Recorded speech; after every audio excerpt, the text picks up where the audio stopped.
cord of 6 strands, and you help each other grow as you study and learn. Parang group study. Yung experience ng isa is iba dun sa isa, yung kinakatakutan ng isa, iba sa kinakatakutan ng isa. So, you learn. And then, kung ano yung natutunan mo, then you take up book 2, and then you go and apply again. Apply ulit. 3 weeks ka to apply until you meet again on the 3rd month for book 3. Parang ganun yung sequence po niya. Kaya it's a commitment. Sino po yung nagsabi kanina, what is success? It's a commitment. Totoo po yun. You are called here because we hope you will be committed. It's not going to be easy. I hope you will first find your people, your church planters, or your disciples, or you think you're talagang committed kay Lord.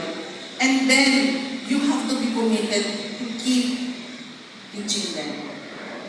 But you start first with a commitment to teach yourself, to pray. I cannot overemphasize the importance of prayer. Lahat ng pagkukulang natin kaya punuan ng Diyos. Pero hindi kaya punuan ng Diyos ang katamaran. Kung hindi tayo kikilos, walang magagawa ang Diyos. So, yun po, yun ang sequence niya. So, isusunod natin, pag meron kayong mga church planters, nag-umpisa kayo, we would appreciate kung alam lang namin ano yung nangyayari sa inyo.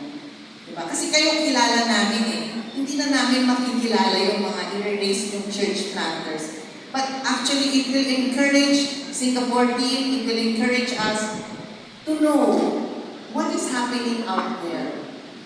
Diba? And who knows, maybe in the future, there will be more trainings. I'm sure there will be. And whatever the Lord conveys to extend as an assistance, we can do. We don't commit. Ang isa pong pinag-iingatan po namin is to make the great mistake of, ano yung sabi niya, the doing precedes the being. Hihingi ka para kumilos. Sabi nga ni Pastora Joy, kung kailangan mo ng pera, if you need money to move, you're not a church planter. You need faith so that money will come from the Lord, so that your faith will be on the Lord, not on the people He sends. But if the Lord uses people to assist you, then the glory goes back to the Lord. We are very, very careful with that. Alam niyo naman ang culture dito, di ba? You know, if you hear about a foreign team, automatic, whoa. Kasi there are organizations like International Care Ministries.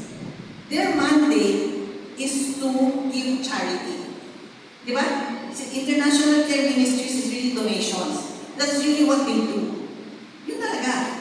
So we can, get connections from them. Di ba, Bishop John? We can ask, may mga ganung organization. It just so happens that International Christian Missions, which is this ICM, is in the business or in the ministry of equipping. Equipping. We are equipping. Now, there are others who will be donating. We will be working also with them, also hopefully. As long as we know you and we know your needs, and we all pray together, we'll see what God will do. Thank you. Thank you.